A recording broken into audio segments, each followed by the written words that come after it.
Welcome, everybody. I want to thank you for joining me today. I know it could be very hectic time, um, but I really do appreciate you coming. And what I'm going to be talking about today is crafting your content strategy for 2026. And we're going to talk about it in 20 minutes. It's going to be sort of like what to post, what really matters, and what you can ignore.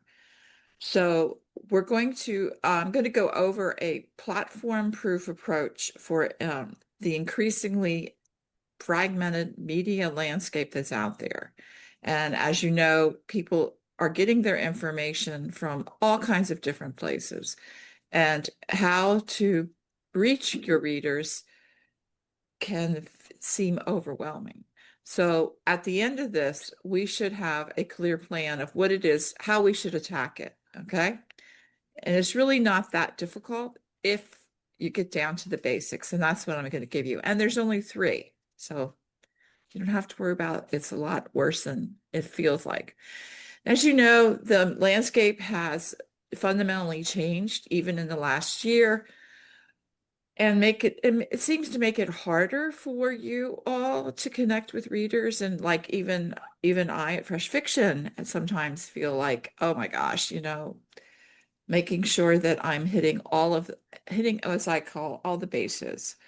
Um, the readers are now scattered over so many different platforms. They're on Facebook, they're on TikTok, they're on Instagram, they're on Threads. They're just wanting, to be in their emails, or they're ignoring everything, or some of them are still on Twitter. Okay, X, and some of them are just, they want text messages to their phone. It's like, oh my gosh, how do you actually contact them all? And and then like you say, okay, I'm really good at Facebook. That's where all of my people are. And then all of a sudden the algorithms change. Hmm. And you're like, oh my gosh, what, what can I do? Please, everybody, mute yourselves so that you don't show up on the recording, because you don't want to, I don't think. Okay. And so once you think you've conquered how to do Facebook or how to do TikTok, they go and they change it. Like, yesterday was announced that China is selling TikTok to certain people in the United States. And the people that they sold it to are notorious for, collecting all the money they can and not really improving the technology, shall we say. And then as the technology changes, the readers are also, they're fragmented. They're going, they might be on Facebook today, but then they might next month be only on Instagram. It's it's like, how do you keep up with all of this? And then what happens if the whole platform itself is abandoned? Like all of the readers just leave. I have lived through MySpace, which disappeared within 3 months. It was very vibrant, it was very active, and disappeared. Like it felt like overnight. So you are competing with endless content streams, and it makes it difficult for authors to stand out and be remembered. I know you all are hearing the dog, and I apologize, but he just wants to be noticed at the moment. My husband will take care of it. So what I really want to say though is that marketing hasn't gotten harder. It's just gotten noisier and more fragmented. And that is very, very frustrating. So authors, you need to shift your focus from trying to be everywhere to trying to being clear and consistent in your presence and your messaging. If you chase every single platform that's out there, or everything that your friends are saying that that's where you should be, it's only going to dilute your message, and it's going to exhaust you completely. And so the old playbook of you have to be everywhere all the time no longer works. So instead, I would like you to focus your efforts where they really matter the most. You need to pick a few, maybe two, and maybe just one platform, and build recognition on it through repetition and clarity instead of scattering your activity everywhere. because that platform hopping only creates confusion and it prevents you from building momentum everywhere or anywhere. The consistency in your message and your presence, the consistency of you showing up at certain times builds familiarity that turns the casual followers into loyal readers. And simplicity beats activity every single time. So if you have a focused, repeatable approach, it will outperform frantic posting every single time. Like at the last minute going, oh my gosh, I haven't posted today. I haven't posted in 3 days. I forgot the last time I posted on Facebook. I better say something. That doesn't work. But there is good news, okay? You don't need more content. You don't need more decisions. You need fewer decisions. And there are three things that you need. You need one framework, which is a proven, single, powerful structure that you can adapt for every content decision. You need reusable ideas. You want to create the content one time and then adapt it for multiple uses and the platforms that you selected. And this is going to work anywhere your readers are. It's a platform agnostic principle that remains effective no matter where your audience is.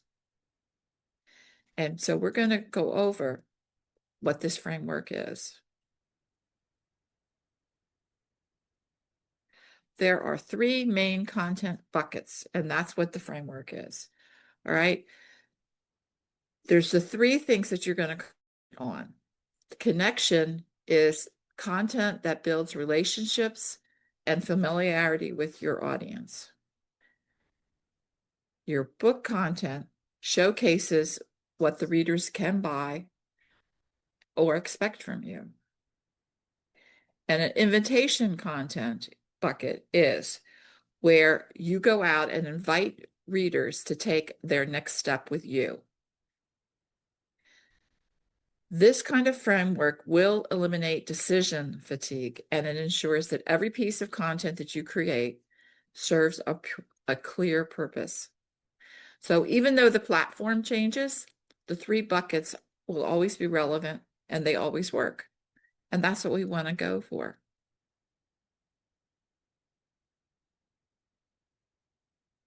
So first one we're going to talk about is the connection content. And this is all about building the human relationship with your readers, no matter where they are. And you know, I've preached for many, many years that all marketing is creating a relationship with your reader that lasts forever, and that they will continue to buy your books and they will continue to know who you are.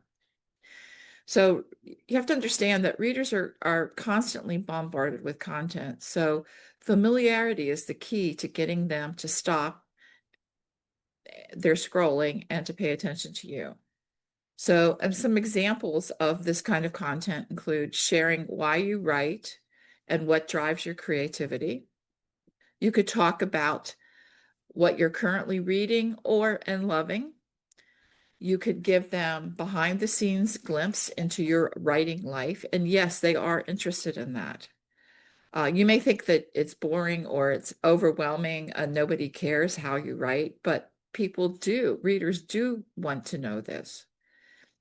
Sharing personal stories that reveal your personality is another way of creating content that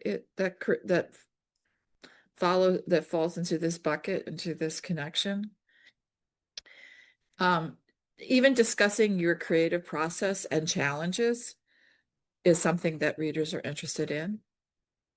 And why this works is because this type of content helps the readers feel like they really know you as a person, that you're authentic, that you're not AI, and that you're not just an author. It also builds that crucial sense of familiarity that makes them want to engage with your work. The next bucket we'll talk about is book content. And this is the content you share with readers that keeps your books, your products top of mind, and it generates excitement. There's different ways you could do this. Book launch is a big one. This is a great way to announce your new release, your pre-release, your special editions, even sales. And what it does is it builds anticipation and it drives sales. Now, sharing, the next one is your characters and tropes. When you share details about your characters and your tropes that you've explored in the stories, it really resonates with readers and it makes them curious to learn more. Providing excerpts or the themes is also another good way of getting readers to have a glimpse into your writing and into the book so they want to buy it. And it's what can they expect when they read it? And that's really important to readers because readers can sometimes they want to only read historicals or they only want to read books that are very emotional or they don't want to read books that are very emotional. And so if you're giving them excerpts or you're highlighting certain themes that are in it, it captures the reader's attention and it reinforces this is a book that they want to read. And the key to this is to regularly share this type of content to keep your audience interested and eager for your next release or your past releases. Remember your backlist is your gold mine and you should be plumbing it every once in a while. Okay, an invitation, which is the one that I think a lot of us fall down on. But this is something this is something that I know at Fresh Fiction we're going to be really focusing on in 26. And this is telling where readers need to go next. Okay, it could be sign up for my newsletter because it could say, something special that's only going to be in your newsletter because your newsletter is a great way to build your own audience and to stay in regular contact with your readers. Or it could be, I'm running a contest. We run lots of contests and they are very effective, but it's a way of telling your community to engage with you. And it also helps grow your following. Even if they don't sign up for your mailing list or they don't sign up for entering that contest, you have to know that they're seeing it and they've at least gone to the page. We still get between 70% and 75% of people who visit a contest page aren't really actually entering the contest, but they go to the page and they're on it for a few seconds. So that means that they're absorbing some of the information. If you're going to be somewhere in person, an event invitation is great because it's a way of connecting readers with real time. And I would say, remember what I talked about a couple of weeks ago is that if you do go to an event, do make it special. If it's just a signing, make it also a small group meeting with your readers. Okay, don't forget to do that. And then finally, the buy links. And then, yes, some platforms don't let you put the buy links in there. And Facebook just came out this week with if you cannot post more than 2 links per month in any of your posts that will go outside of Facebook, those posts will not be shown to anyone. I don't know if you guys knew that or not, but it's changing the algorithm. So unless you pay Facebook money to be certified, you cannot post more than 2 outside links per month. Per month. That's like 31 days. So that's a lot. Any links? Any outside link. So like if I link to the Fresh Fiction contest, that I can't do that more than twice. No. You can do it, but they won't show it to anyone. Can it go in comments? It can go in comments. That's the secret right now until they stop that. Okay, But thanks. so Sorry. so the trick to that is the new trick is if you have an outside link or you have those buy links, to Amazon, that kind of thing, it needs to go into the first comment. There you go. That's a new algorithm secret I gave you. Okay. The key point to this is to move the readers off of your borrowed platforms. That's any platform, any social media platform that you're talking on, and into spaces that you control, because this will strengthen your direct relationship with your audience.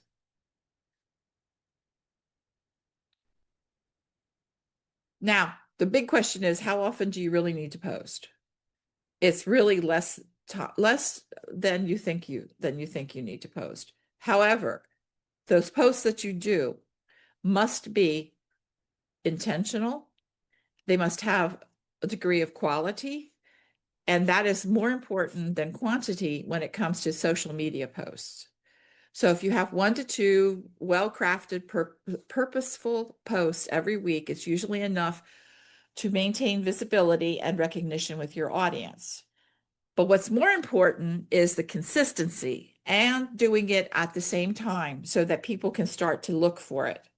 The consistency, when they get it over and over at the same time, that is much more important than just, shotgunning it. It's better to create one memorable, impactful post than multiple forgettable ones. You should focus on resonating with your audience, not just churning out content. And so, I mean, that's how you become memorable is that you're consistent and they look for you. That's why I have found over the years that we do book clubs on the same time, the same day of the month, every month. So people don't have to change their calendar. People look for it. If you were doing a podcast, you need to publish it on the same day of the week or every 2 weeks, whatever you're doing. Think of yourself as when you start to look for information and you miss it when it's not there. So like when you do your newsletter, you need to pick a time, a date, day of the month, whatever, a day of the week, and you need to be consistent on it.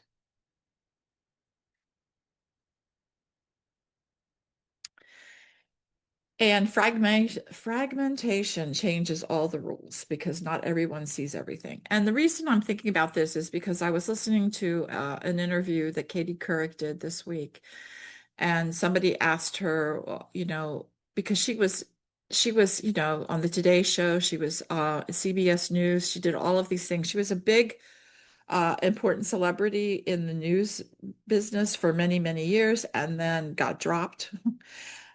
And then about 7 years ago, she started her own, because she wasn't ready to retire, she started her own media business. And she said she was sad that they named it after her. That wasn't her first pick, but that's what she got. And she said, the one thing that she said that I wrote down is that you have to be everywhere. You have to have some kind of presence in the fragmented media landscape that's out there. You can't be like on network news. You can't.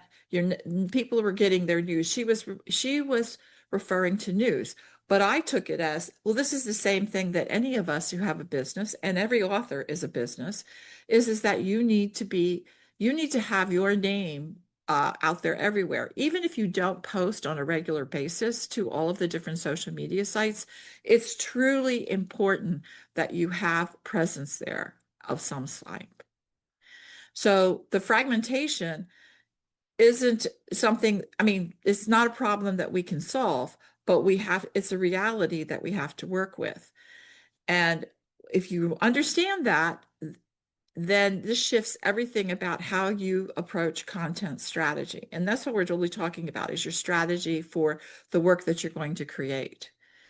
Remember that repetition is key. You can say the same thing in multiple places because that ensures that the different audiences will hear your message. And that's what she was talking about, is that she has to say that she says the same thing everywhere. She doesn't do a different message for each of the different platforms. I'm talking about Katie Couric. And that was another light bulb that went off. I was like, yes, that is right. You have to say the same thing.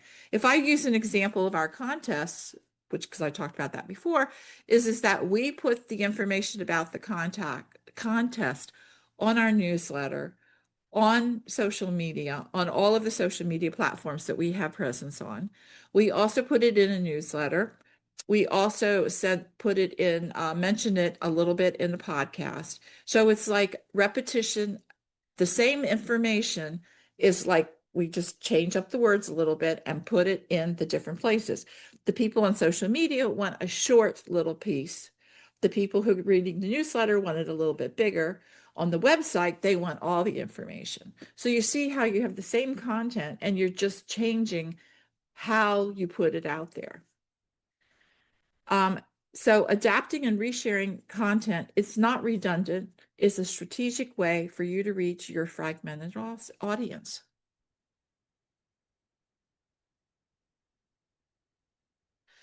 So if you have one idea, you have many touch points, many ways and platforms that you can maximize getting your content out there. So rather than fighting the fragmentation, you can work with it by repurposing one core idea in different formats. This allows you to reach different audience segments where they are, and it doesn't matter whether it's a social post, a newsletter, a website, or a personalized email. You are reinforcing the same message, and that way you build a stronger brand recognition and engagement. And here's just different, like this is just actually 4 different places that you should be contacting your readers: through social posts, through newsletters, through your website updates, and through if you do personal emails. And I say you should do like 10 personal emails to 10 of your readers every month. Pick 10 readers and send it out there. I'm going to give you now 2 examples of this. One is going to be author focused and one is going to be more reader focused. Okay. So the first one is the original thought is that best writing advice. Very general, but it's can be kind of specific. But here's how we're going to adapt it for 4 different things. Well, 3 different things. So the thought is first is the best writing advice I ever got was to finish the first draft. You can't write with a blank page. This is from, I think, Nora Roberts kind of thing. And so your social post version would be very short, very to the point. Then the newsletter, you expand that thought, you give it some more ideas, you're going to dive in deeper. You can talk about, here's the example as I spent years waiting for perfect words. Then I learned that I needed just to write fast, get that first draft out there, and that I could then go back and edit it because it's better than staring at a blank page. I mean, you could put a couple of paragraphs on that. And then you could also expand it even more and write a website or a blog post. Or if you're on Substack or something like this and you needed information or you needed some more material to do, this is a perfect kind of example of taking that one idea and just going from very small to very big and reaching all of the different audiences. And here's my example of more reader focused, because some readers don't want to know how you make the sausage. They don't want to go into drafts and stuff like that, but they are interested in their favorite kind of hero heroine or hero. So let's pick the grumpy sunshine trope. It's beloved for many reasons by readers. So we can now let's take this trope and put it across all of the different things. So the social media becomes a very quick, engaging snippet about the trope and ask readers for their favorite pairings. So you're trying to get some interaction here. In your newsletter, you can then dive in deeper of why that trope is appealing to you and highlight an example from your own book or other books if you're, sharing, if you're, other books as works too. And then on your website or your blog post, you could explore the universal appeal of the grumpy sunshine romances and why the readers are consistently returning to this dynamic. And the key benefits of this is because then you can take that one idea and you could put it in all of the different places that your readers are without doing a lot of extra work on your part.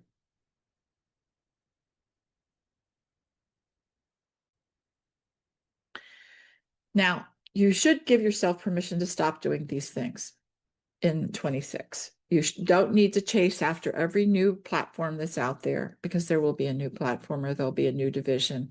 I think the new thing for Facebook groups is something called Circle, or I keep getting invitations for different ones. I can't even remember them, but it's like, okay, we need to put community, we need to take groups off of Facebook and we need to have our groups someplace else. Okay. We should wait until they actually, start to post things. Another thing is posting daily, because somebody says you need to post daily. And you need to stop creating content that doesn't have a next step, or it cannot be repurposed elsewhere. So in other words, I'd like you to take a breath, and you don't have to do everything. You really don't. So what actually works is pick 3 platforms. And this is where you should put your focus on and make your calendar to put information on here. Be sure that you reuse the information. And sometimes it says do your best performing, but I say you need to put enough content out there so that you can see what is your best performing. So if you pick 3 platforms that I'm using, and remember, platforms aren't like 3 social media things. It could be, I'm going to do Facebook. I'm going to do my newsletter every week, or I'm going to do a newsletter once a month. And then my other platform would be in like a Substack or something like that, or put something up on my own blog if you have a blog. And you're going to do it, and you're going to do you're going to do it every single week. You have like one idea, and you're going to put it in all of those different, you're going to expand and make it fit for those different places. And remember always to lead them to some place where you can control them. And reuse, reuse, reuse. You don't have to make something new for each of the different platforms. You can take the same thing and just reuse it. You just make it bigger, or you can make it smaller.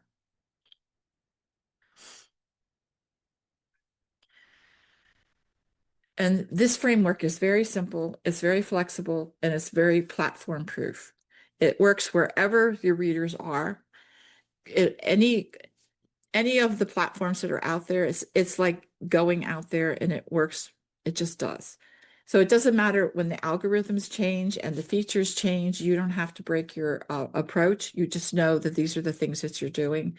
And it works for very busy writers, which I think everybody is, because you can put this into your calendar, and then it gives you the focus of what you're actually writing from that point forward.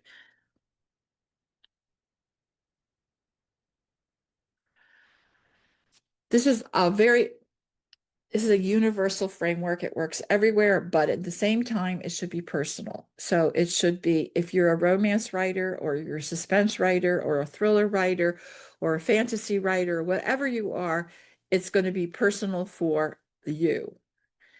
Your genre does matter, because like romance authors need different content rhythms than the thriller writers do.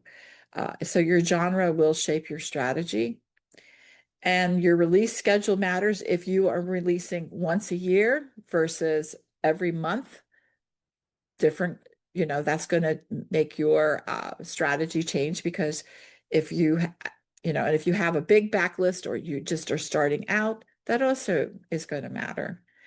And your own personal time and energy definitely matter. So you need to only work within your available bandwidth, both the mental and practical, because that will determine what's sustainable for you. Because remember, consistency is the king here.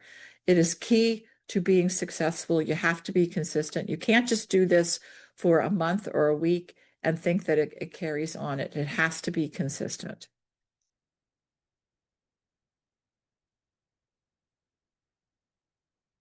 Huh, that was fast. Okay. So my thing is that the one thing that I am offering everybody is that I am putting out 2 VIP sessions. There's only one day left in this year, but I am doing them in January and February of next year, where we can personally go over your marketing strategy, how to put it together, how to use AI to make it faster and better, and all of that. If you are, you will walk away with an actual plan. You will walk away with a calendar. You'll know things that you have to do.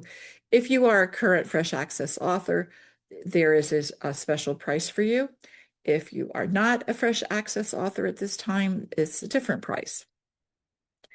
But it's something that you can add onto your regular thing, and it'll help you stop reacting and start leading with your own marketing and makes you feel comfortable. Every author knows if they want to sell, they have to do marketing. It's the thing that keeps it keeps readers coming and knowing that they need to buy your books. And the the the the the landscape out there is changing constantly. So if you have a strategy in place, it makes it a lot easier for you to be adaptable and resilient and to be successful. So what I would like for you to do in your next steps is to learn this connection. The first thing to do is audit your current content. What are you posting if you are posting? What are you putting in your newsletters? How often are you doing it? You need to have an idea of where you are standing currently. Then choose your focus platforms. What are you going to focus on? Which 2 platforms would you focus on in 26? And then plan out your first month. And of course, schedule your VIP session. But if you could do the first 3 things, you're going to be ahead of everybody else in 26.